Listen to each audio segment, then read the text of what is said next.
Muy bien, buenas tardes de nuevo. Espero que hayan podido descansar un poquito, muchas horas de clase, pero bueno, está bien, así debe ser a su edad. Entonces seguimos.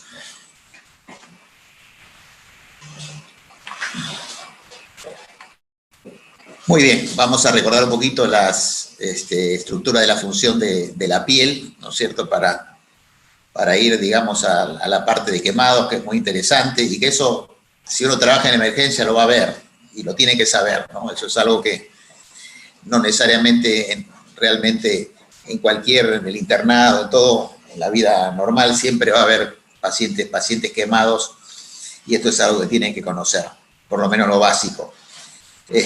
Bueno, tenemos la piel, recordar, ¿no es cierto?, digamos, el pelo, que es el folículo piloso, la glándula sebácea.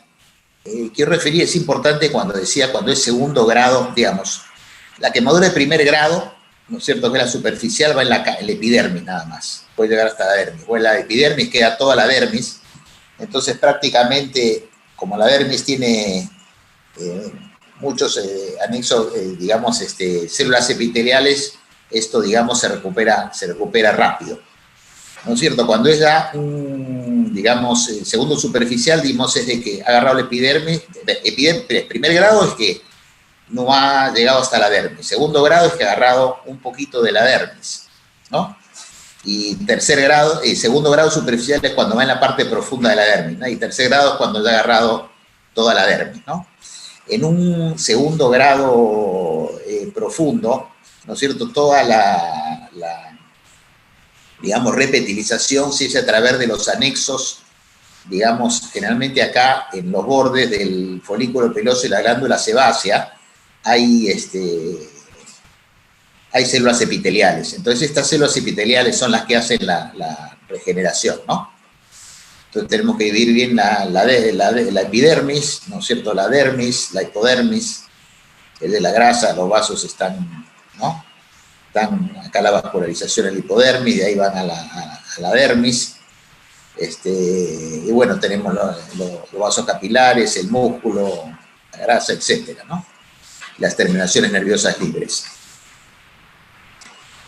Bueno, la epidermis se renueva, sabemos, cada 15 a 30 días. Tenemos la dermis, la segunda capa y la hipodermis. Entonces, primer grado de quemaduras, es decir, dentro del epidermis, segundo grado superficial, que agarra un poco de dermis y lo demás profundo.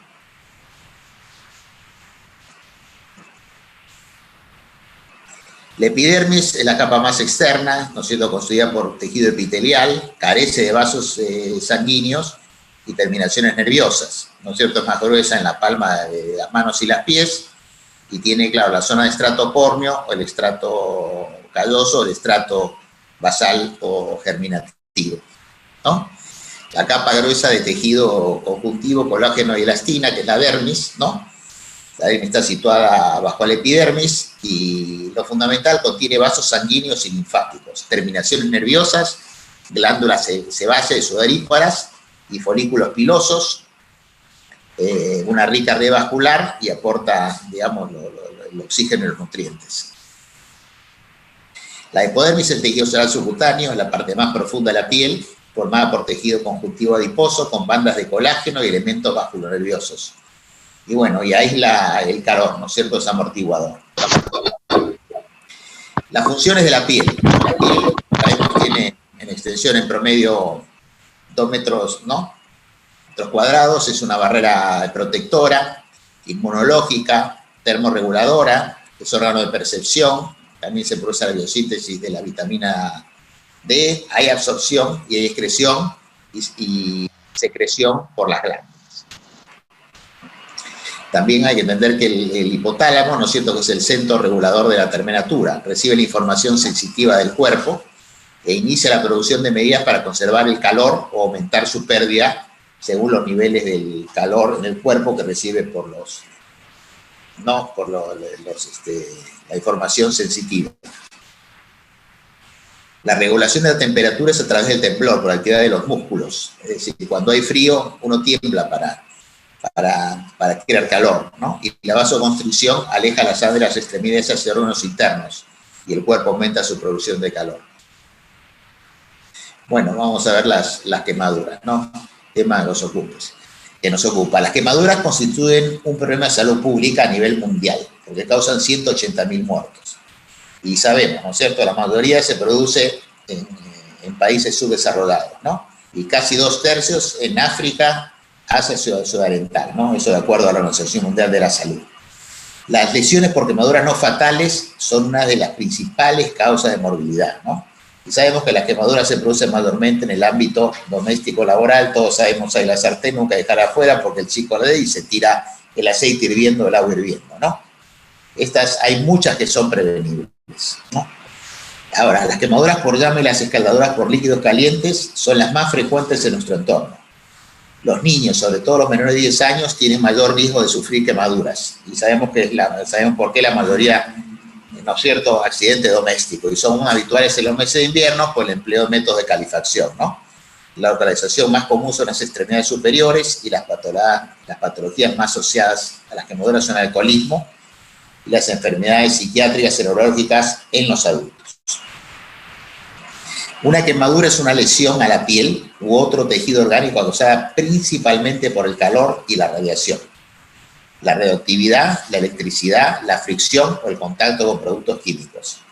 Las quemaduras térmicas provocadas por el calor se producen cuando alguna o todas las células de la piel u otros tejidos son destruidas por líquidos calientes, escaldaduras, ¿no es cierto?, por objetos sólidos calientes, quemaduras por contacto y por las llamas, ¿no?, la llama directa. Ahora, en la fisiopatía de quemaduras hay una respuesta local que produce una zona de coagulación, que es la quemadura, una zona de estasis y una zona de hiperemia, que ahora veremos. Y esto genera una respuesta sistémica, cardiovascular, respiratoria, metabólica e inmunológica. La primera central, que es la central de contacto, es decir, es la zona de coagulación, ¿no es cierto?, la zona quemada. Alrededor, ¿no es cierto?, hay una zona de estasis, ¿no? Y luego hay una zona de hiperemia. La zona de coagulación es la más cercana a la fuente de calor y según lo evidenciado por los vasos sanguíneos coagulados y trombosanos. La zona de estesis es alrededor de la coagulación y se caracteriza por una, como estasis, lo dice el nombre, una disminución del flujo sanguíneo. Y la zona de periférica o alrededor de la quemadura hay un aumento del flujo sanguíneo. Como ya vimos la inflamación, lo vemos, ¿no es cierto?, es el mismo slide que mostramos la conferencia pasada. Hay un trastorno de la membrana celular que crea toda una cascada y que esa cascada la podemos disminuir digamos, frenando los factores inflamatorios. Ahora, la inflamación que produce, toda injuria, ¿no? Produce una disminución, una hiperpermeabilidad capilar con un coeficiente de reflexión de la albúmina, una presión intersticial negativa, una disminución de la presión oncótica y un aumento de la osmolaridad intersticial. Entonces eso produce obviamente una salida del agua del componente vascular, ¿no?, o sea, el intersticial. Mecanismos de shock en el quemado son varios, es decir, el primero es dolor, gran dolor, hay una liberación de catecolaminas, y las catecolaminas producen vasoconstricción sistémica, vasoconstricción pulmonar y disminución del gasto cardíaco, ¿no es cierto? Eso, la quemadura, como ya vimos, produce medidores inflamatorios. Medidores inflamatorios producen, ¿no es cierto?, la vasoconstricción periférica, lo que mencionamos, y también produce daño pulmonar. Produce un aumento de la permeabilidad capilar, esto produce edema, ¿no? Y también por la salida de los líquidos se produce hipovolemia, como explicamos, se va todo al líquido intersticial, pero el espacio intersticial. Entonces, diagnóstico de quemadura. Primero tenemos que saber, cuando digo quemadura, el diagnóstico, hacer cuánto es decir, la profundidad, la extensión y la etiología, ¿no? Entonces podemos clasificar por etiología, profundidad, localización y pronóstico. La etiología es el mecanismo de producción, ¿no es cierto? Tenemos las quemaduras térmicas, que son las más frecuentes, 90% de los casos, que pueden ser por contacto, por llama o por radiación. por fuego directo. También pueden ser por líquidos calientes o escaldaduras. Puede haber quemaduras químicas, que pueden ser por ácidos o por álcalis, ¿no es cierto? El ácido sulfúrico, el ácido clorhídrico, la soda cáustica, etcétera, ¿no? Hay que entender que es importante, porque es importante, ¿por qué es el diagnóstico? Por el tratamiento, ¿no? Las quemaduras por álcalis penetran con rapidez a través de los tejidos oculares y siguen causando daño mucho tiempo después, ¿no? Y provoca un aumento inmediato negativo por concentración de la esclerótica y daño en la red trabecular. Una quemadura química por ácido nítrico, por metilbromuro, una quemadura corneal por lejía, ¿no? Y bueno, luego tenemos las quemaduras eléctricas, es decir, que pueden llegar a ser muy graves por el curso impredecible de electricidad. La gravedad dependerá de diversos siguientes factores. Puede ser el tipo de corriente, ¿no es cierto? La corriente alterna a bajo voltaje de uso doméstico, que puede dar a fibrilación ventricular. El alto voltaje provoca lesiones graves y mutilantes. El amperaje, la resistencia de los tejidos, la piel se comporta como un aislante, excepto cuando está mojada, ¿no? Trayecto de la corriente, mayor riesgo de la lesión cardíaca en aquellas quemaduras con el ojo longitudinal, ¿no? Mano-pie. Acá tenemos algunas quemaduras eléctricas, que las quemaduras eléctricas tienen la herida de entrada y también la herida de salida, ¿no? Y al medio todo lo que puede dañar. Quemaduras por flash eléctrico cuando no existe un paso de corriente al organismo, al producirse un cortocircuito, ¿no? Esto, el problema es que genera corrientes muy altas, de muy corta duración. Las lesiones bastante superficiales afectan a servicios corporales expuestas, cara, manos. Es posible que en estos casos la aparición de afectación corneal, queratitis actínica, en ocasiones se asocia a quemaduras térmicas al prenderse la ropa del accidentado, ¿no? Las quemaduras con paso de corriente a través del cuerpo, que son casi siempre muy profundas, ¿no? En las que el porcentaje de superficie corporal quemada no es indicativo del daño real existente, dado que los casos graves existen lesiones pues a través del cuerpo, ¿no? Por la profundidad. Entonces vamos de nuevo. Las epidermias de primer grado, que son las típicas quemaduras de sol, ¿no? Son de color rojo, dolorosas al tacto y sin pérdida de sustancia. Curan rápido, ¿no? Sin cicatriz. A veces puede ser por líquidos calientes. Luego tenemos las dérmicas superficiales o de segundo grado. Afectan a la epidermis y la dermis superficial, son de color rosado, rojo moteado, ¿no? Aparece exudación ampolla. Lo característico es esto, las ampollas, ¿no? Son dolorosas, curan generalmente en 7 a 14 días, claro, si no se infectan, porque si infecta se profundiza, ¿no? Y puede dejar una cicatriz. Y las dérmicas profundas afectan la parte profunda de la dermis, son de color rojo oscuro, más pálidas, de superficie seca, insensible al tacto, pero dolorosas a la presión, y pueden tardar semanas o meses en curar, ¿no? Generalmente con cicatriz hipertrófica. Y tercer grado es cuando afecta ya la dermis y la epidermis, ¿no? Y existe elevado riesgo de cicatrices con retracciones. Entonces tenemos la quemadura de primer grado, vemos ahí afecta la epidermis, una quemadura de segundo grado y una quemadura de tercer grado. Y por la licación también, ¿no? Las heridas que involucran obviamente áreas cosméticas y funcionales del cuerpo son las más graves, estéticas porque la cara se ve, no se puede tapar. Y bueno, ahora sí con la mascarilla, pero esperemos que el COVID no esté para siempre. Y las estéticas y luego tenemos las funcionales, ¿no es cierto? Todo el cuello, digamos, los codos, los pliegues popliteos, ¿no? Que pueden traer secuelas funcionales. Y especialmente las manos, ¿no?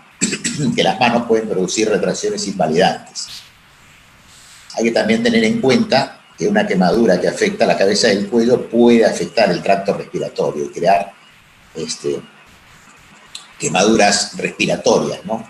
Que son lo mismo las quemaduras de peroné, que son de difícil manejo por la contaminación y la infección, y las comodidades circunferenciales que pueden comprimir extremidades y pueden requerir fasciotomías porque si no se puede, digamos, pueden llevar a la necrosis por insuficiencia vascular, ¿no? y después por el pronóstico. La superficie corporal quemada y la edad están directamente relacionadas con el pronóstico del paciente. La mortalidad aumenta si hay lesión, por supuesto, pulmonar asociada por inhalación, ¿no? Entonces tenemos quemaduras con criterios de gravedad, ¿no es cierto? Todo depende de si son segundo y tercer grado, el porcentaje que tienen, si son eléctricas, si son químicas graves, ¿no? Si hay pacientes con antecedentes clínicos, politraumatizados, etc. La edad de la víctima. Los niños menores de 2 años y adultos mayores de 60 presentan una tasa de mortalidad más elevada. Los niños sucumben a las infecciones con mayor facilidad y en caso de los ancianos las quemaduras pueden agravar los procesos degenerativos, ¿no?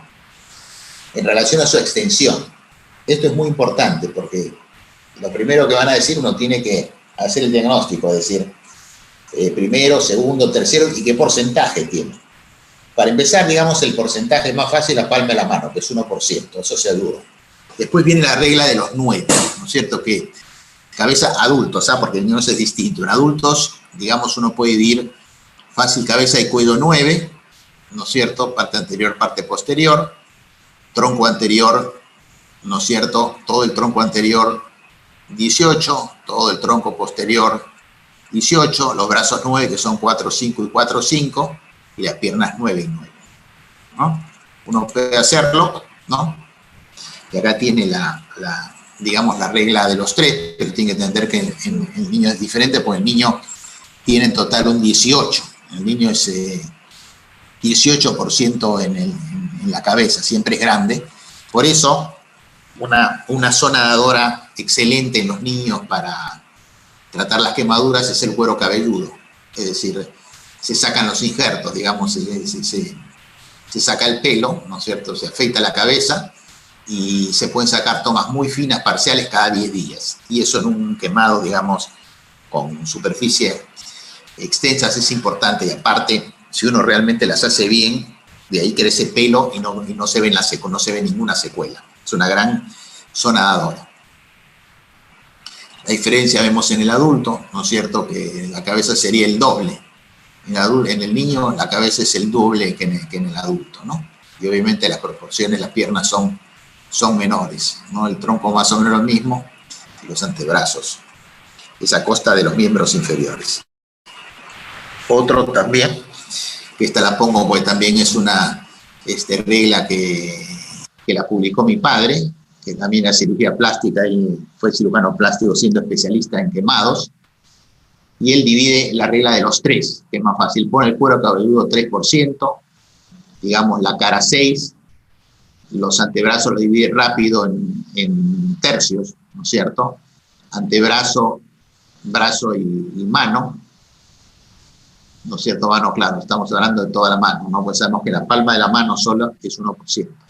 Y después tenemos el muslo 9, la pierna 6 y el pie 3. Entonces es la misma proporción. Y el tórax sería igual, ¿no? 18 adelante y 18 atrás. Cualquiera de los sistemas pueden ser, al que más, digamos, le sea fácil a cada uno, pero esto básicamente es para dar aproximadamente un área quemada. Entonces uno dice, cuando sabe la emergencia puede colocar, hemos recibido un paciente que tiene 30% de segundo grado y 20% de tercer grado, ¿no? Y coloca las áreas y la etiología. Fue por digamos, una explosión, o fue por fuego directo, ¿no? Etcétera. Entonces es importante porque todos, de alguna manera, les puede tocar tener que hacer esto. Entonces es importante saberlo. Ahora, las características histológicas y evolución de las quemaduras de acuerdo a la profundidad, ¿no es cierto? Obviamente, la epidermis cura muy rápido. La dermis papilar, que es superficial, cura en menos de 2 semanas. La dermis más profunda puede demorar más, 3, 4 semanas. Y bueno, toda la piel no va a epitelizar, no hay que hacer injertos. Tratamiento. Digamos, es uno puede ser A, B, C, D, que es claro, está en inglés, pero uno no puede. Es Airway, digamos, la vía aérea. Uno tiene que mirar la vía aérea, pues hay como horas respiratorias, es decir, hay que muchas veces intubar, ¿no? Esa traqueotomía, porque si no el paciente no puede respirar. y puede ser que es un paciente perfectamente salvable, porque puede tener una quemadura no muy extensa, pero quemadura de vía aérea, entonces es fundamental la vía aérea, ¿no es cierto?, la respiración. Tener vía aérea, la respiración, después la circulación, colocar una vía, después ver el estado neurológico y la exposición, ¿no? El paciente quemado debe ser manejado en 2 etapas. La inicial, que busca el mantenimiento de la vida, y la secundaria, que trata la quemadura según el siguiente esquema. La vía aérea, la ventilación, la circulación, el déficit neurológico y la exposición. Hay que hacer una historia clínica, el examen de la quemadura y el tratamiento básico inicial. No, criterio de hospitalización. Los niños de primer y segundo grado, más del 10, tienen que ser hospitalizados. Y más del 2 si son de tercer grado. Los menores de 2 años, ¿no es cierto? El adulto, perdón, esto es para niños, ¿no es cierto? Para adultos, primer y segundo grado, cuando tienen más de un 15% de primer y segundo grado, o cuando tienen más de un 5% de tercer grado. No, también influyen, claro, si son eléctricas, respiratorias, químicas, por congelación o localización crítica. La primera medida, entonces, es el mantenimiento permeable de la vía respiratoria y administración de oxígeno, si es necesario, ¿no? Se debe sospechar siempre la lesión de una vía aérea, especialmente cuando hay fuego. Y cuando vemos quemaduras faciales en las cejas, narinas y cuello, ¿no? Esputo carbonáceo, alteraciones de conciencia, expuesto a espacios cerrados o explosiones, ¿no? Y lo que hay que administrar es 100%, ¿no? Y si existe edema de la vía aérea, intubación o traqueotomía. Tratamiento, lo importante es colocar, claro, una vía, un suero. Entonces, si uno sabe que el paciente está perdiendo líquido rápidamente, porque todo el líquido se va del vascular al intersticial, al espacio intersticial, una correcta reposición hidroelectrolítica. Pero ¿cuánto uno tiene que reponer? Bueno, la más famosa, que puede ser más fácil, la fórmula de Parkland, que es una reposición de líquido en las primeras 24 horas, que creo que la vieron, mucho de esto lo han visto con el doctor Lizarazo, pero está bien porque esto nos ayuda a refrescar, ¿no? Siempre, que son 4 mililitros por kilo de peso, ¿no? Por porcentaje de área quemada. Simple. 4 mililitros por cada kilo de peso y por cada porcentaje de superficie quemada. Y en las primeras 8 horas se coloca el 50% y el otro restante en las siguientes 16 horas, ¿no? Acá hay hidratación. En adultos, si hay quemaduras de 20, y en los niños, si hay más de 15, hay que hidratar. Eso es fundamental. En las quemaduras eléctricas vamos a hacer hemocronógenos en orina, y claro, todo esto se ve con una diuresis, es decir, si la diuresis es muy grande, entonces podemos bajar un poquitito, y si es muy corta tenemos que seguir aumentando los líquidos, ¿no? La diuresis es la que nos da el signo de si estamos, digamos, colocando más líquido que necesitamos o menos líquido, ¿no? Complicaciones pueden ser renales, porque va a haber demora en la oxidación hidroelectrolítica, cromógenos en la orina, ¿no es cierto? Hay gran destrucción muscular y puede haber taponamiento renal, especialmente las quemaduras eléctricas y las muy profundas o graves, ¿no? Entonces uno ahí puede forzar diuresis con una calización de la orina y diuréticos osmóticos. También puede haber complicaciones digestivas, ¿no es cierto? Al estrés traumático térmico puede haber un milio, ¿no? Pero que esta se dé generalmente espontáneamente o puede reaparecer acompañando una sepsis, ¿no? Hay muy frecuentemente también hemorragia gastrointestinal y generalmente es de presentación subclínica, siempre hay que dar antiácidos, y también puede haber ictericia, ¿no? Especialmente en pacientes asociados a sepsis. Las injurias por inhalación, que es una lesión química del aparato respiratorio, de los productos de la combustión, una lesión de las vías respiratorias, y una lesión de las inferiores, puede dar neumonía, ¿no? Puede haber intoxicación por monóxido de carbono, edema pulmonar, por descompensación cardíaca, por exceso sobrecarga de volumen, y puede también haber una embolia pulmonar, coágulo migratorio de zonas pélvicas o extremidades inferiores. La sepsis hay que monitorizar con cultivo de gramo por tejido, ¿no es cierto? Es muy importante. Y una sospecha clínica la da la hiperohipotermia, un cambio del estado mental, un hilo después de las 48 horas, trombocitopenia, hipoglicemia, edema pulmonar, síndrome respiratorio, azotemia, hipofisionemia y obviamente con un hemocultivo. Las contracciones de herida y cicatrices hipertróficas, es decir, hay que usar uso de férula, medicina física, etc. Ahora, las quemaduras inconferenciales y profundas. Acá es lo que me refería. Si hay todo esto, es decir, si hay una quemadura, puede, digamos, por compresión, hacer que no haya flujo sanguíneo. Si no hay flujo sanguíneo, muere extremidad. Entonces tenemos que hacer fasciotomías. Si uno llega hasta la fascia y corta la fascia, ya puede ser en el tronco, en la mano, en el pie, lo salva, ¿no es cierto? Entonces, especialmente en quemaduras eléctricas, en descompresión hay que hacer una descompresión de tronco o descompresión de extremidades. Eso tiene que ser rápido, porque son horas que uno puede estar. Hay que dar profilaxis tromboembólica por los coágulos, ¿no? Profilaxis antitetànica, analgesia con narcóticos como morfina, control de la temperatura, control de la glucemia y soporte nutricional. En los cuadros respiratorios, ¿no es cierto?, que se pueden dar formulaciones muy importantes también los cuidados locales. En quemaduras de primer grado hay que dar una hidratación abundante de la piel varias veces al día, evitar ropas ajustadas que arrastren la piel, ¿no?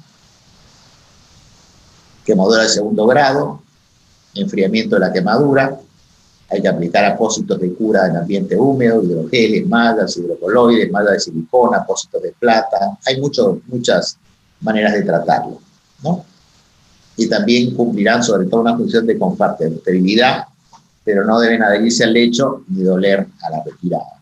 Y deben evitar la evaporación y tener la capacidad de absorción de exudados. Quemadores de segundo grado son los mismos criterios, ¿no?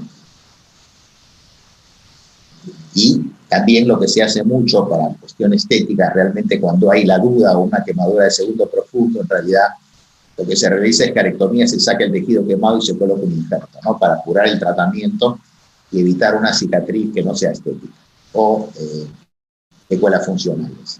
En la tercer grado simplemente lo que hay que hacer es debridamiento y incisión, es decir, uno tiene que debridar la herida, es decir, sacar todo el que quiere para poder injertar, ¿no? Injertos, claro, se traslada una porción de tejido vivo, no desde su zona de origen, zona dadora, a otra parte del cuerpo, zona receptora, con el fin de efectuar una reparación. La zona donde se saca el injerto es la zona dadora, y la zona donde se recibe es la zona receptora. Los injertos previenen las infecciones, preservan el tejido de la granulación y disminuyen las pérdidas de agua por evaporación, conservan la función articular y disminuyen el dolor. Autoinjerto, ya vimos del mismo paciente. Hizo injerto de gemelos univitelinos. Es raro esto. Es raro, porque generalmente no pregunten por qué, pero a veces cuando se queman, se queman los dos. Pero a veces entonces uno le puede ayudar al otro, ¿no? Homoinjertos de donantes vivos y aloinjertos de donantes muertos. Homoinjerto de donante vivo de piel de cadáver, que se usa muy raramente ya, pero digamos, hace muchos años que no había otros elementos, realmente ayudaba a que la gente se salve. El aloinjerto, que era de donantes muertos, y el senoinjerto, que es de animales. Tipos de injertos, ¿no? Puede ser parcial, cuando es solamente, digamos, la epidermis y la dermis papilar, es decir, de tal manera que le queda la dermis reticular y la zona puede cicatrizar directamente, que es lo que tiene que hacer, ¿no? Pueden ser más finos o más gruesos, y estos a su vez, para cubrir más extensión, pueden ser más dados. Es un equipo especial. El injerto se puede tomar con cuchilla, también hay aditamentos eléctricos que ya son más sofisticados, en donde ya no lo gradúa el cirujano, sino son graduados. Uno puede graduar la cantidad de piel que quiere sacar. Y también puede ser de piel total, ¿no? Que contiene todas las capas de la epidermis. Entonces, injertos pueden ser de grosor parcial o de grosor total, ¿no? Los o transitorios, que son los alinjertos, homoinjertos, y heteroinjertos. Incluso hay muchos productos comercializados así liofilizados, ¿no? De piel de cerdo que ya vienen preparados para cubrir de manera temporal. Bueno, vamos a pasar, eso es con respecto a quemados, lo que les sea útil, y vamos a terminar un poco ahora con hablar algo de la cirugía estética. Bueno, acá los famosos, los implantes mamarios. Esto empezó, te voy a contar, básicamente el implante mamario. Los primeros que empezaron, digamos, a aumentar las mamas de manera artificial fueron los médicos japoneses. Al finalizar la Segunda Guerra Mundial, en el Japón, se dieron cuenta que a los soldados americanos que ocupaban en ese entonces el Japón, estamos hablando del año 45, le gustaban más las chicas con senos grandes. Como Japón estaba muy mal y era una cuestión de dinero, entonces a algunos médicos japoneses se les ocurrió colocar el silicón industrial, que lo necesitaban en la industria, en las mamas de las mujeres. Y entonces de esa manera les aumentaban. Así que eso inició la Segunda Guerra Mundial, ¿no? Recogiendo esta idea, al doctor Cronin en la Universidad de Baylor en Houston, en el año 63 para ser exacto, viendo las experiencias él había estado en la Segunda Guerra Mundial en el Japón, entonces había visto esto, entonces se le ocurrió, ¿por qué no? Le colocamos, porque el problema era de que quedaban muy bien, pero después de unos años eso se movía de lugar, o de meses, ¿no? Y a veces traía problemas porque no se quedaba en un sitio, es decir, poco a poco se iba moviendo el silicón. Entonces se le ocurrió colocarle una envoltura. Entonces ahí nacieron los famosos implantes mamarios, que ya tienen varias generaciones, es decir, la primera generación era simplemente una cubierta de silicona, es decir, con silicón industrial. Después ya se empezó a ver que el silicón industrial, como mostré en un slide al principio, en la primera charla, puede ser extremadamente peligroso, ¿no es cierto? Porque se puede infectar, puede ser reconocido como extraño y puede llevar incluso secuelas invalidantes hasta la muerte, ¿no? Entonces se empezó a preparar silicón puro, que es el polimetilsiloxano, que es muy bien tolerado por el organismo. Se le colocó una cubierta y se lo colocó, ¿no? Y eso es en generación, de ahí como 5 o 6 generaciones de implantes. La última generación de implantes tiene una mejor membrana y aparte de eso el gel viene cohesivo, de tal manera que si se rompe el gel queda pegado como un chicle, haciéndolo más seguro.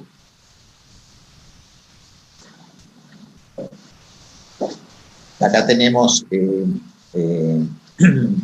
digamos, un poco de anatomía, cómo se hace. El implante se puede colocar en 2 bolsillos. Se puede colocar debajo de la glándula mamaria, un programa que se llama retromamario, ¿no? O se puede colocar debajo del músculo, ¿no? Que es retromuscular. Retromamario y retromuscular. ¿Y por qué vía se puede aplicar? Se puede colocar por vía axilar, se puede colocar por vía peroneal, o se puede colocar por vía submamaria. Estas son las 3 vías de localización de acuerdo a la preferencia del cirujano o de la paciente. Y algunos casos, ¿no es cierto?, de aumento de mamas antes y después. Y le coloco esto porque es la operación prácticamente número 1 en el mundo.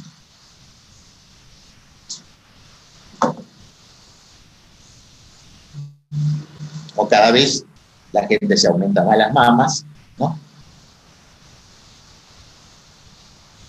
Notamos un poco de tamaños, acá, digamos, aumentó, le pareció muy chico, se colocó unos más grandes al año, otro vemos, ¿cierto? Antes y después, algunos casos. Y en veces también se puede, otra cosa que se llama mastopexia, que no solamente es aumentar, sino aumentar y levantar. Pero generalmente cuando uno a veces aumenta y levanta hay que hacer cicatrices adicionales para poder levantar la mama, ¿no? Que generalmente es una cicatriz en bate invertida. Se abre la areola, una vertical y una horizontal. Bueno, la liposucción, que también es una de las operaciones más frecuentes, donde uno generalmente saca, básicamente obtiene los mejores resultados en una persona que tiene una buena tensión de piel, ¿no es cierto?, y que tiene grasa acumulada. Entonces, en base a cánulas que son adheridas a jeringas o a una máquina de liposucción, se puede extraer la grasa y dejar ese tipo de resultados, ¿no?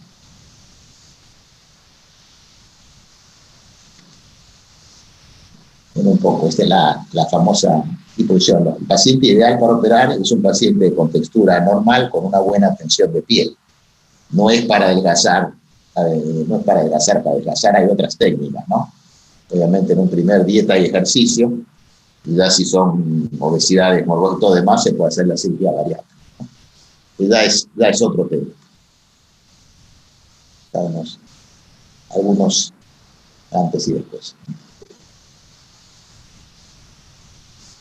Bueno, otra que fue la operación, digamos, realmente con la que nació la cirugía estética, se popularizó, ¿no? La cirugía plástica, la reconstructiva, se desarrolló mucho después de la Primera Guerra Mundial, porque que fue, digamos, todos sabemos, una carnicería, donde quedaron millones de pacientes con secuelas, ¿no? Entonces, ahí los cirujanos plásticos tuvieron que reparar después de la Primera Guerra Mundial, y hubo muchas secuelas en Europa, en Estados Unidos, incluso en Latinoamérica, que empezaron a desarrollar las técnicas reparadoras. Pero con respecto, en realidad, a la estética, ¿no es cierto?, de lo que estamos hablando, que sería la cirugía de la belleza, en realidad todo esto empezó a desarrollarse en los años 30, en Alemania, donde un cirujano ya, Joseph, empezó a operar las narices, ¿no? Entonces esa era la operación más común, digamos, del siglo pasado, diría.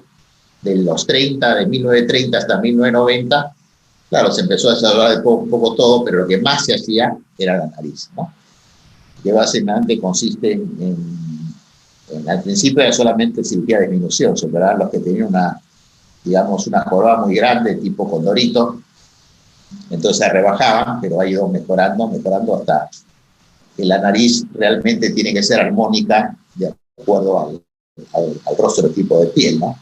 La nariz, es decir, lo que se baja en el dorso, esto es, digamos, hueso, están los huesos propios acá hay cartílago, y acá hay cartílago, ¿no? Y todas estas estructuras se tienen que modificar para conseguir un buen resultado estético, ¿no? Como vemos en estos casos donde se ha sacado el dorso, no se ha levantado un poco la punta y queda algo más armónico de acuerdo al tipo de rostro, ¿no? Hace que sea mejor hemos sacado la jorobita, levantado un poco la punta y realmente queda algo natural, armónico, que la gente no conoce, no note que ha sido operado, ¿no? Eso es lo ideal en otros casos. Después, la que se llama rinoplastia secundaria, que es muy común a las pacientes que han sido mal operadas. Entonces, cuando ya han tenido 1, 2, 3 operaciones, se llama rinoplastia secundaria. Y es algo importante en base a que también hay muchos no especialistas que no están preparados para operar. Entonces, bien, ahora, eso no quiere decir que un especialista no pueda tener problemas, pero generalmente no son problemas serios porque no hay tanta alteración anatómica. Cuando no son, digamos, especialistas, entonces dan problemas más difíciles. Por ejemplo, acá han acortado pues la nariz, ¿no? Entonces uno tiene que elongar esto, la nariz que estaba corta, hacerla más larga para tratar de hacerla normal, ¿no? Vemos acá han dejado la nariz muy delgada, muy regular, y todo esto hay que aumentarlo. Muchas veces. Tenemos la fleroplastia, que es para mejorar los, digamos, los párpados. Y básicamente uno generalmente puede tener exceso de piel en los párpados superiores y bolsas en los inferiores, ¿no? También puede tener piel y bolsas en los superiores e inferiores. Entonces, de acuerdo a eso es el tratamiento, ¿no? Generalmente las incisiones son en el superior en el pliegue, en el inferior 1 milímetro las pestañas. También a veces para sacar sobre la grasa se puede hacer por vía transconjuntival. Unos resultados pre y post. ¿No? Vemos que acá el exceso de piel cubría, digamos, sacando la piel se ve mejor, ¿no? Pre y post. Y digamos, también no solamente hay implante de mama, se puede hacer, ahora lo que está popularizando mucho el implante de glúteo, en donde El implante se coloca, digamos, para mejorar la zona glútea y se coloca, digamos, dentro del músculo intramuscular. En la mama se lo coloca arriba, debajo del músculo. En el glúteo se coloca intramuscular, dentro del músculo. Bueno, también hay aditamentos que se aplican, digamos, se ha aplicado de la cirugía general a la cirugía estética, como es la endoscopía, no sé, la laparoscopía. El cirujano general empezó a usar laparoscopio y entonces el cirujano plástico lo adoptó para realizar ciertas operaciones en donde uno permite para levantar, por ejemplo, la frente y las cejas, mejorar esta zona, levantar las cejas, mejorar la frente.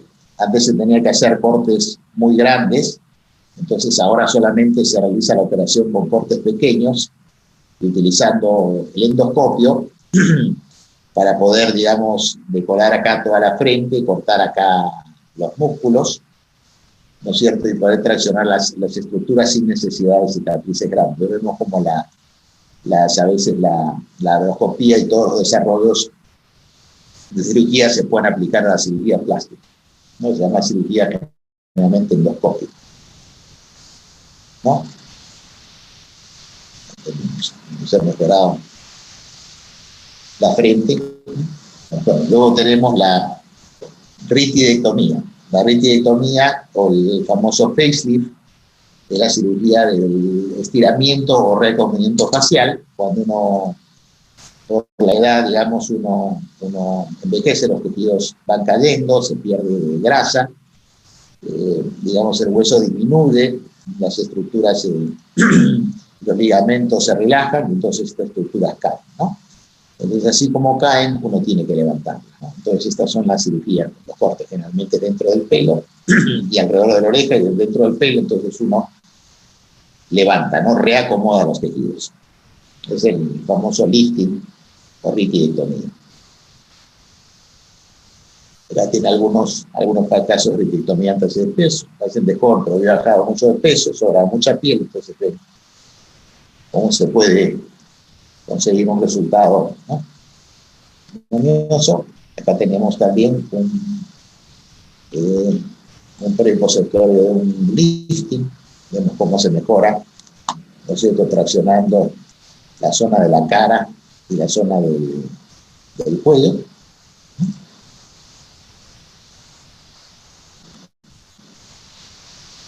Ya vemos antes y después, cómo se tracciona hacia arriba y cómo mejora, es decir, se rejuvenece. Esta operación de la nariz sería una operación de cambio, porque cambia la nariz, está en el medio de la cara. Las operaciones de lifting son operaciones de rejuvenecimiento, ¿no? Rejuvenecimiento facial.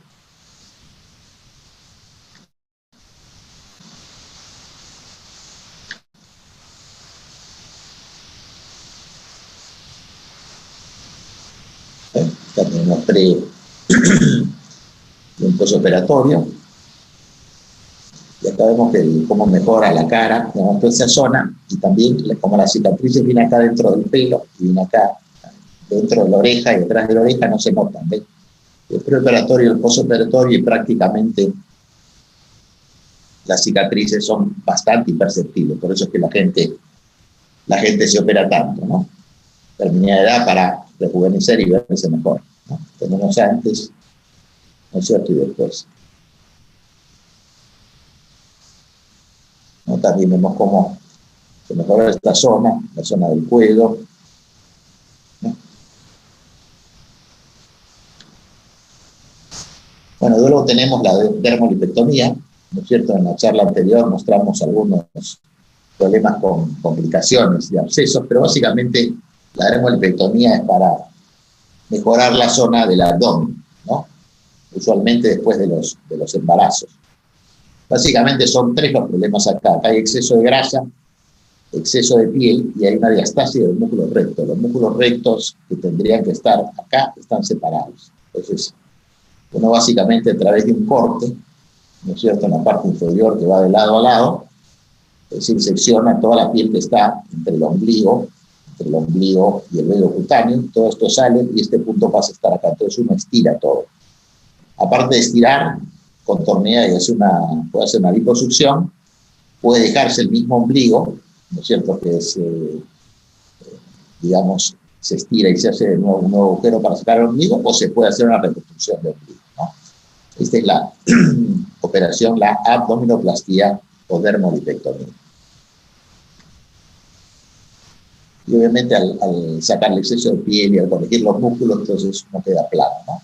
Después de 3 hijos y después, digamos, de la operación, ¿no?, que es plano, que es lo que las pacientes buscan. Estamos con mejora un postoperatorio. Bueno, hay muchas, digamos, otras operaciones implantes, aparte de haber el implante de mama, el implante de glúteo, también se puede hacer el implante de pantorrilla, ¿no? Este implante de pantorrilla se desarrolló, bueno, ahora no hay, pero hasta el año 55 que salió la vacuna de polio, había muchos casos de poliomielitis, había muchos defectos, entonces el defecto era porque una pierna era delgadita y la otra era gruesa, entonces había que rellenar uno. Y después de esto, bueno, se usó, digamos, de manera estética para un día con otro. Y después esto se empezó a aplicar también a personas que las tenían delgadas, que querían aumentar, ¿no es cierto?, no les gustaba, entonces se colocaba el implante y también se puede aumentar las pantorrillas, ¿no? Entonces queda más, sabemos antes y después del implante.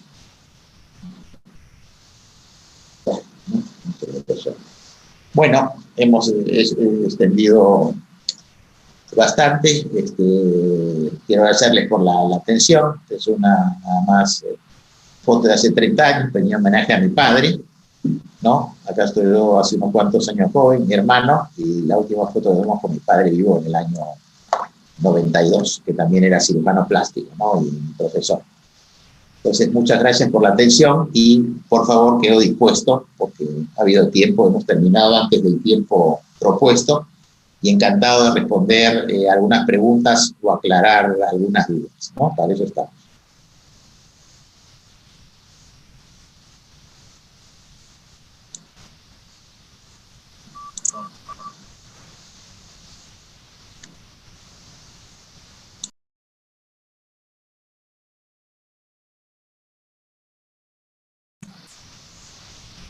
Como digo, encantado de resolver. Si hay alguna pregunta, pueden enviarla por chat o pueden hablar, ¿no? Liberar el audífono y preguntándola.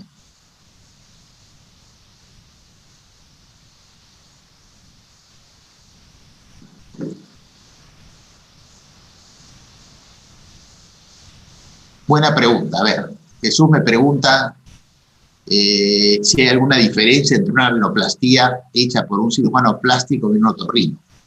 Bueno, hay muchas especialidades, digamos, que se superponen, ¿no es cierto? En realidad, tanto un plástico puede, digamos, aprender a hacer, digamos, operar una nariz, hacer la parte respiratoria del otorrino, como un otorrino puede aprender la plástica. Son factibles, ¿no? Entonces, depende de cada cirujano. En nuestro caso, nosotros preferimos, salvo que sea algo muy sencillo, que la parte respiratoria lo haga un otorrino y nosotros hacer toda la parte estética, digamos, lo que se ve. Pero si hay un septum muy desviado, unos corretes muy hipertrofiados, pero ¿cómo se llama? No hay ningún problema que los haga otorrino. Ahora, como digo, estas son áreas a veces de superposición, porque yo he visto muchos otorrinos que operan muy bien estética, ¿no? Y otros plásticos que también hacen otorrino. Mientras uno se quede a ese nivel, a mi juicio, no hay problema. El problema es cuando un otorrino quiere entrar a otras operaciones faciales, ¿no es cierto?, como lifting, orejas, para lo cual no ha sido preparado, ¿no? Pero, digamos, eso es lo que puedo decir. Depende mucho del cirujano. En mi caso personal, como digo, yo me dedico a la parte estética nada más y dejo la parte funcional y respiratoria a un otorrino.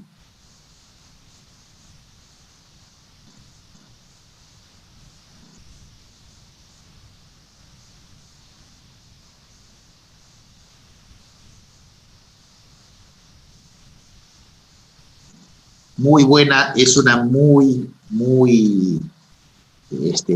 buena pregunta, porque en realidad es un problema serio. porque es una área que se infecta mucho, ¿no es cierto? Es un problema serio y con alta mortalidad. Generalmente, por suerte, digamos, no sé por qué mecanismo, digamos, son áreas que generalmente están protegidas y con una mucosa de una regeneración cuando son primer y segundo grado, una regeneración muy grande. Ahora, cuando hay pérdida total, es un problema serio porque tiende a infectarse, pero como todo es cuando es quemadura a tercer grado, hay que debridar e injertar. Depende del área que tenga. Yo pienso que si es un área total, el paciente va a tener una mortalidad muy alta. Si es un área parcial, es decir, se puede reconstruir, es decir, hay que sacar todo el tejido necrótico, que se puede hacer colgajos de las zonas vecinas, ¿no es cierto? Es muy fácil, pero eso generalmente se hace en un segundo tiempo, una vez que uno ha estabilizado al paciente. Son realmente quemaduras muy serias y muy graves, más que todo porque se contaminan. Es muy difícil mantenerlas sin contaminación.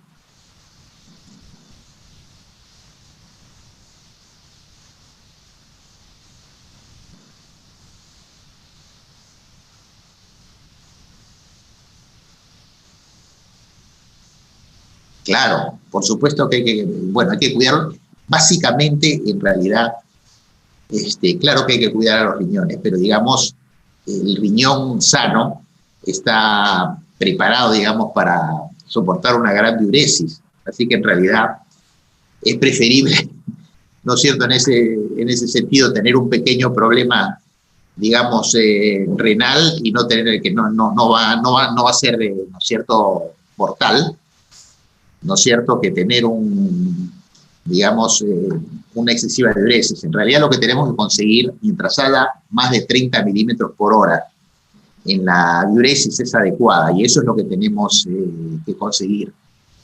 El gran problema a veces es unas quemaduras eléctricas, que se genera mucha mioglobina, ¿no?, en donde es una mioglobinuria que puede tapar los túbulos renales. Entonces ahí hay que aumentar incluso la diuresis. Pero en realidad yo diría que no hay problema en el riñón con la diuresis, al contrario, hay que conseguir es preferible, si uno se equivoca, es preferible equivocarse a tener una gran diuresis que a tener una pequeña diuresis, que ahí es donde sí se puede dañar los riñones.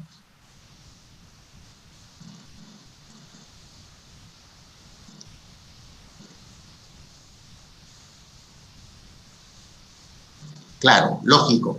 Vuelvo a repetir acá, perdón, me estaba olvidando, pero creo que todos tienen las preguntas, si no me equivoco, por eso no repito el nombre de Enlace, porque creo que todos las leen, ¿no es cierto? Pero me preguntan para una liposucción abdominal si el paciente se encontró el paso indicado. Sí, así es. Puede estar, por supuesto, un poquito por arriba, poco por abajo, pero no tiene que estar de lejos de peso. La liposucción no es una operación para bajar de peso, eso hay que entenderlo. Vienen muchísimas para bajar de peso. Cuando no es mucho, digamos, como digo, hay que hacer dieta y ejercicio. Y, digamos, cuando son exageradas, por ejemplo, 120, 130, 140, y que realmente no pueden bajar y obviamente los perjuicios para la salud van a ser enormes, tenemos una cirugía bariátrica, ¿no es cierto?, en donde se saca cerca del estómago, se hace bypass, etcétera. Hay técnicas incluso menos agresivas con un balón gástrico, pero esas son las técnicas para bajar de peso. Una liposucción no es una técnica, es una cirugía para modelar, para verse mejor, pero no para bajar de peso. Entonces, cuando más uno se encuentra en el peso ideal, mejor es mejor para operarse.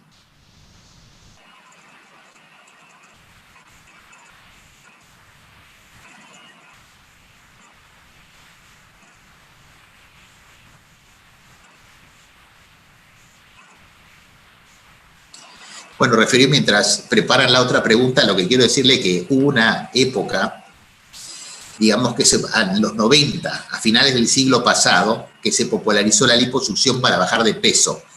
Y había cirujanos que empezaron a sacar 10, 15, llegaron hasta 20 litros, ¿no? Y decía, todavía no estaba la cirugía bariátrica, es decir, la cirugía que se hacía digestiva para bajar de peso, y la mortalidad aumentó, pero exponencialmente, por se dejó. Entonces, no solamente, digamos, no es una buena idea bajar de peso con liposucción. Ha habido mucha mortalidad. Incluso está legislado. Algunos estados digamos, de los americanos de Estados Unidos, limitan la cantidad máxima que uno puede sacar de grasa pura, que es de 5 litros. Es decir, un paciente no se tendría que sacar más de 5 litros de peso. Claro, puede ser más o menos de acuerdo al peso del paciente.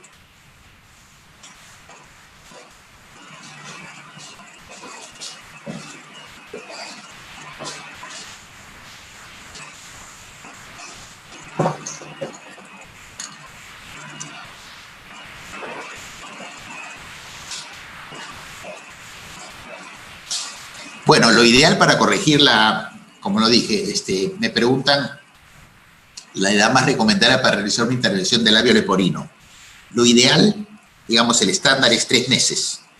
3 meses, y una regla de los 10, es decir, 10 libras de peso, pues americana, ¿no? 10 libras de peso, una hemoglobina de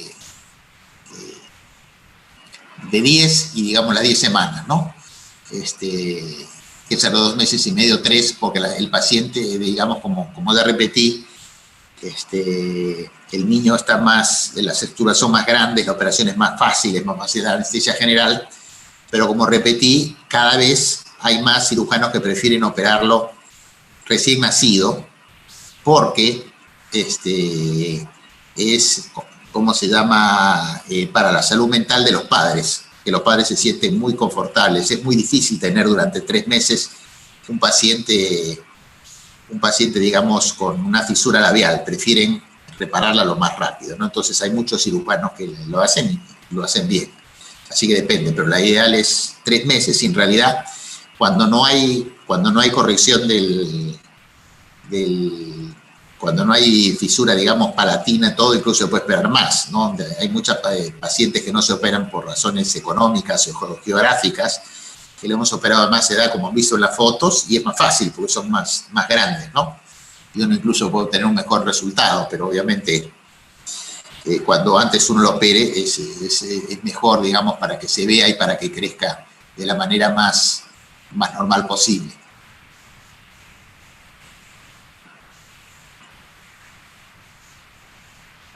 El implante mamario se puede hacer a partir de los 18 años. Uno es adulta y entiende bien lo que se está haciendo, ¿no? No se recomienda hacer, y por otra parte no hay un desarrollo mamario completo. Entonces es preferible hacerlo a partir de los 18 años. O por lo menos yo no recomiendo hacerlo antes.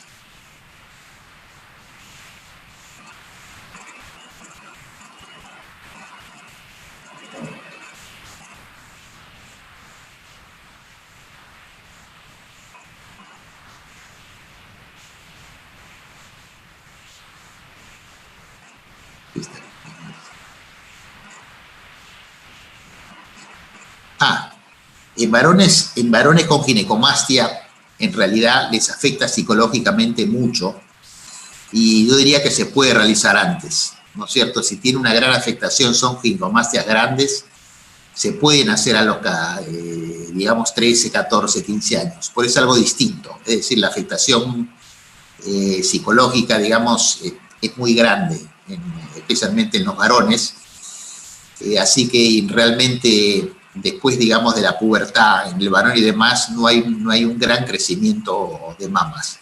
Entonces ahí sí se puede hacer la cirugía anterior, incluso aunque después, digamos, crezca un poco, pero bueno, no importa sacar mayormente la glándula mamaria, es decir, impide que estéticamente y también psicológicamente se vea afectado.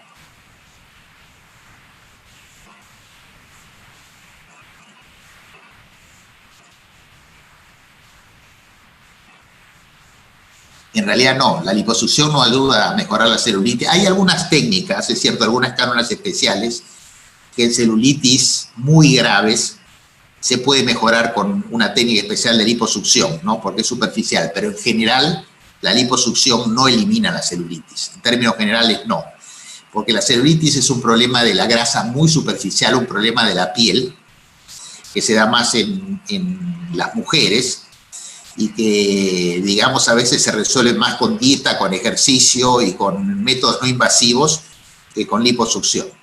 En resumen, en general la liposucción no ayuda a eliminar la celulitis.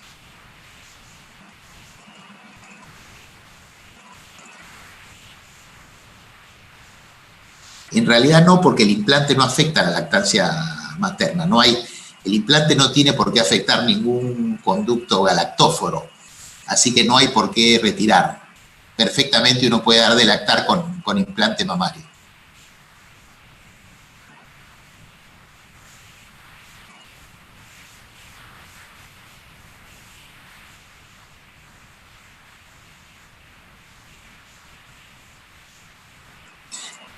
Buena pregunta. Me preguntan cada cuánto se hacen los cambios de implantes.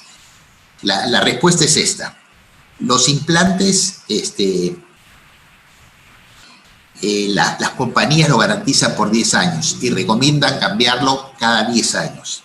Sin embargo, con la última generación de implantes, que son muy buenos, en realidad uno puede esperar más, siempre y cuando con una mamografía se detecte que hay que hacer, digamos, a partir de los 40 años, cada 1 o 2 años, se detecte que el implante no está roto. Si el implante no está roto y clínicamente las mamas se ven bien, es decir, están simétricas, no están duras, están en su sitio, no hay por qué cambiarlo y uno puede esperar.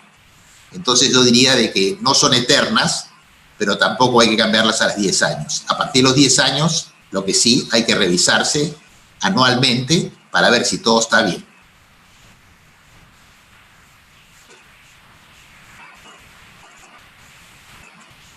Bueno, me pregunta la ventaja de una lipotransferencia y un implante. Yo me imagino que es lipotransferencia a la mama. En realidad hay una gran diferencia, porque el implante en una sola operación, digamos, los resultados son muy buenos. Lipotransferencia, es decir, es muy difícil conseguir que en una sola operación uno pueda rellenar un volumen mamario, ¿no? Salvo que sea algo muy pequeñito, o sea, digamos, para llevar a una simetría. Al momento actual, la lipotransferencia no es, digamos, una alternativa a los implantes de mama. Sí se emplean en muchos casos cuando, por ejemplo, ha habido problemas con los implantes o hay fobia a los implantes o no quiere utilizar implantes, digamos, o hay pequeñas asimetrías, entonces uno puede hacer lipotransferencia, hacer una liposucción, preparar la grasa y colocarla en la mama. Pero, digamos, por ahora el gold estándar, digamos, del tratamiento del aumento de mamas es el implante mamario. Ya. La complicación más frecuente en la rinoplastía, tenemos complicaciones de hemorragia, ¿no? Se puede dar generalmente el producto será el 4º, 5º, 6º día, cuando los vasos, porque hay, digamos, plexos vasos muy finos en el septum, generalmente cuando uno, por algún defecto, rasgó un poco de la mucosa del septum, generalmente pueden ser hacer osteotomía, entonces al principio, como son vasos muy chicos, producto de la inflamación, no se nota, ¿no? Pero después de 5 o 6 días, cuando empieza a desinflamar, los vasos empiezan a sangrar. En ese caso, lo que se tapa bajo visión directa, uno mira de cuál es el punto y no lo cauteriza, sino que lo tapona, le pone una gasa y lo comprime. Y realmente con eso para. Es decir, si obviamente no hay para, hay que hacer un taponamiento, ¿no? Primero se hace externo completo y después incluso lo puede hacer interno, ¿no? Esa es la complicación, digamos, más frecuente. Las otras son las complicaciones estéticas, ¿no? Siempre que no quede bien, porque 1 milímetro en la nariz se nota, que son muy fáciles de tratar cuando son hechos por un especialista, generalmente se hacen a los 6 meses, el problema es cuando lo ha hecho uno especialista, y entonces ahí los resultados son más severos y más difíciles de corregir. Me preguntan, es una buena pregunta, ¿el implante puede ser? La verdad es esta. Durante muchos años se hicieron muchos estudios y no había ningún tipo de relación entre el implante mamario y cáncer de mama. Pero hace unos años sí la hay. Es un cáncer que no es muy agresivo, que tiene tratamiento medicamentoso, que es un linfoma de células gigantes, que se produce en las cápsulas de los implantes, pero que es extremadamente raro. Es decir, no pasan de 1000 casos y hay varios millones de implantes trasplantados. Entonces, la posibilidad de tener un linfoma de células gigantes es rara. ¿no es cierto? Es rara, existe pero es rara.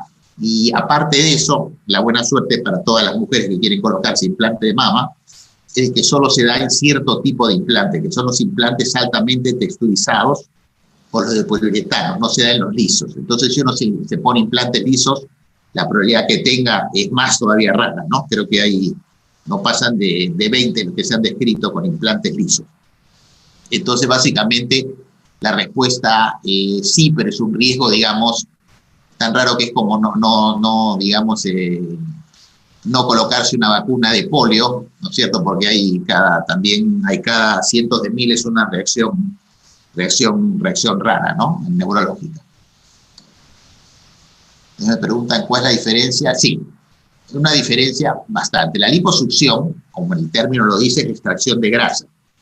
La abdominoplastia, algunos le dicen dermolipectomía, es la operación en donde en el abdomen no solo se saca grasa, sino también se saca la piel, se corrigen los músculos y se reconstruye el ombligo. Bueno, me preguntan acerca de los resultados de la neoplastia superior. Bueno, generalmente las operaciones de rejuvenecimiento no son operaciones eternas, porque las personas siguen envejeciendo. Entonces depende mucho del envejecimiento de cada persona. Pero básicamente son operaciones que duran mucho, no tendría que ser por lo menos para 10, 15 años, no tendría que ser menos.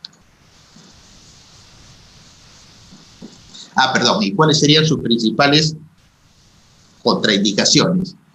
Bueno, la blefaroplastia superior es básicamente la principal, bueno, primero, por supuesto, las contraindicaciones médicas, es decir, tiene que estar en buen estado de salud. Pero pasadas las complicaciones y obviamente que no tenga problemas de perfil de acumulación, etcétera.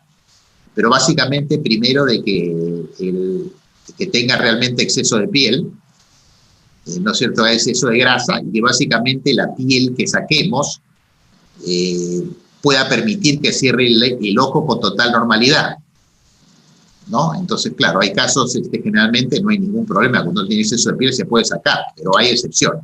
Por eso cada caso hay que revisarlo, ¿no es cierto? Ahora, muchos me dicen, si tiene cicatriz queloide, sí, pero no sé por qué, es muy raro la cicatriz, no la he visto en los párpados superiores, parece que la piel es muy finita y tiende a no desarrollar, así que no hay problemas con cicatrices queloides en los párpados superiores, por lo menos no que haya visto.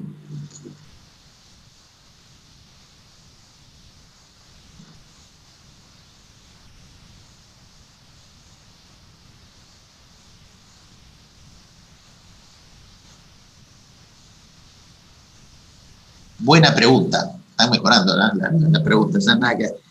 Bueno, me preguntan, primero voy a explicar qué es encapsulamiento. Me preguntan las probabilidades que se produzca encapsulamiento. Es así. Los implantes mamarios son muy bien tolerados por el organismo, pero son reconocidos como extraños. Entonces, el organismo trata de aislarlo, y para aislarlo le forma una membrana alrededor del implante. Esa membrana se llama cápsula, que la hacen todos los implantes, todos, el 100%. Ahora, por motivos que se desconocen, hay varias hipótesis. La más aceptada es infecciosa, pero en realidad es una hipótesis. Lo único que se sabe es que hay algo que desarrolla una cascada inflamatoria, porque generalmente es unilateral. Entonces, por motivos que se desconocen, esa cascada inflamatoria produce que la cápsula se retraiga. En grados leves, simplemente va a colocar la prótesis un poco más dura. Entonces, a veces la paciente ni se da cuenta, pero en casos severos puede deformar la mama e incluso doler, ¿no? Cuando son leves tiene tratamiento médico, cuando son severas definitivamente hay tratamiento quirúrgico, ¿no? Eso se trata, hay cómo corregirlo.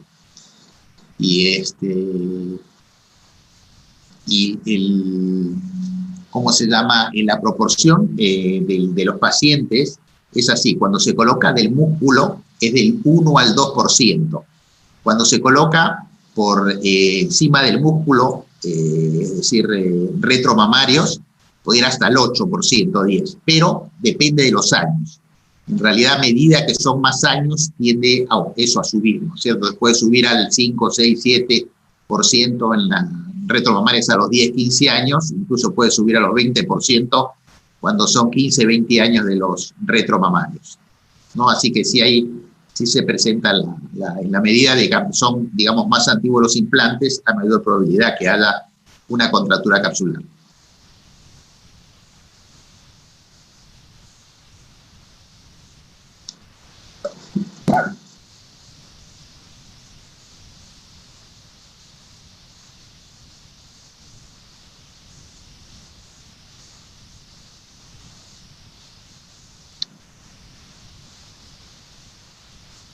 Bueno, vamos a explicar, es una buena pregunta. Para un levantamiento de mamas, ¿qué es más recomendable? ¿Una mastopexia o un implante de mamas? Bueno, la mastopexia, pexia es levantar, entonces todo el griego, vamos, ¿no? Y masto es mama, entonces levantar la mama es una mastopexia. Cuando son grados muy leves de mastopexia, simplemente un implante de mama la levanta, entonces no hay necesidad de hacer otra cosa más que colocar el implante de mama. Pero cuando están muy caídas, hay que colocar, digamos, hay que hacer, cicatrices adicionales, ¿no? Entonces, en ese caso, hay que levantar, no solamente colocar el implante, sino levantar la mama. Y eso se hace con cicatrices de la areola y después una cicatriz en ancla. A veces, cuando hay suficiente tejido mamario, que uno tiene grandes mamas y puede, digamos, hacerse el levantamiento sin implante, ¿no? Porque hay suficiente tejido mamario para uno poder levantar y dejar, digamos, una mama con una forma adecuada. Entonces, básicamente hay las tres formas. Se puede hacer la mastopexia, digamos, con implante o sin implante. O puede hacerse también, digamos, mixta, ¿no?